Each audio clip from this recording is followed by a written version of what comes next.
terkait hasil persidangan tadi seperti apa sih hasilnya? Ya, tidak ada yang mengejutkan sebenarnya, sesuai dengan berita acara. Danu bertahan dengan rekayasa cerita dan kebohongannya. Saya tidak heran karena memang bapaknya juga seperti itu. Cuman ya memang di luar dugaan ya.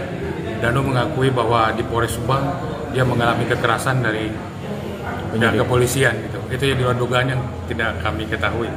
Ya. Kemudian berdasarkan keterangan-keterangan itu kami masih tetap yakin karena Danu hanya satu orang yang melihat kejadian itu. Banyak hal-hal yang janggal. Tidak ada rangkaian peristiwa yang di dalam rumah itu tidak runut. Ada bagian-bagian yang hilang. Tiba-tiba misalnya Bu Mimin tiba-tiba ada di dalam. Kita tidak tahu Bu Mimin muncul dari mana.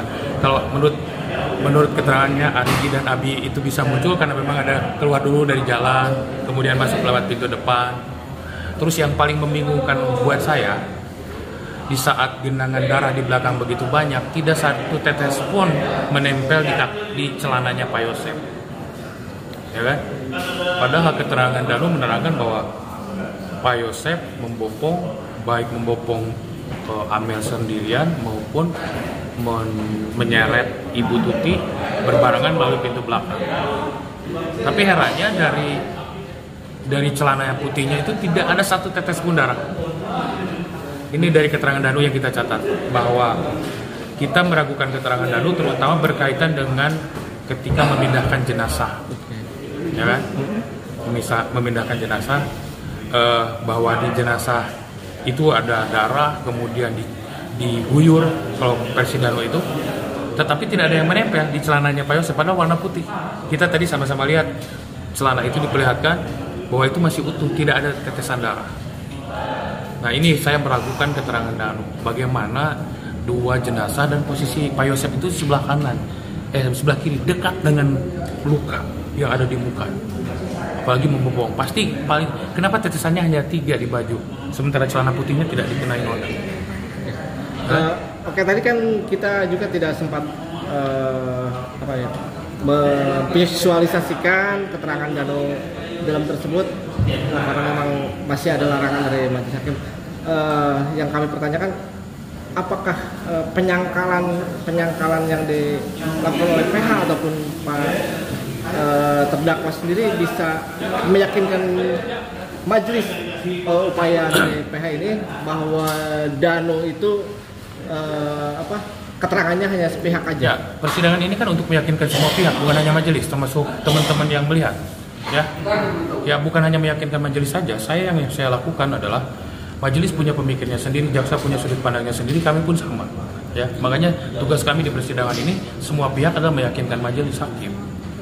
Ya, hakim mencarikan, tugas hakim di sini mengadili ya. Tentunya tidak hanya dari sisi jaksa penuntut umum, dari kami, dari saksi. Itu akan dilihat semuanya. Hakim juga sudah menerima data kemarin dari keterangan saksi Roni berupa flashdisk yang isinya video-video yang menggambarkan kondisi TKP beberapa saat setelah kejadian ketika Inafis datang. Cocok tidak dengan keterangan Danu? Ya? Dari depan itu jelas kita lihat tidak ada tetesan darah. Masa posisi Amel yang dari kamar mandi dibopong oleh Pak Yosef melalui pintu depan, tapi tidak ada tetesan darah sama sekali.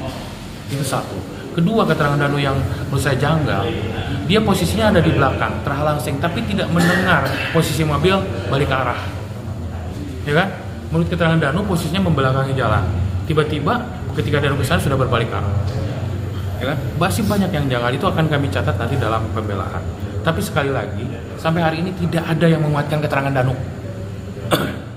Ya, tidak ada yang menguatkan keterangan Danu.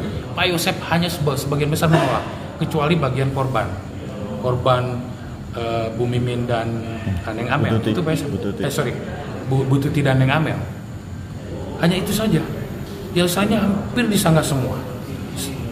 Kemudian jelas-jelas ya rokok itu hari Sabtu juga kita pertanyakan, ya kan? Kan kita tidak tahu. Sampai hari ini tidak ada teknologi ilmu pengetahuan yang mengatakan apakah rokok ini hari Sabtu, hari Minggu, hari Senin, atau hari Selasa.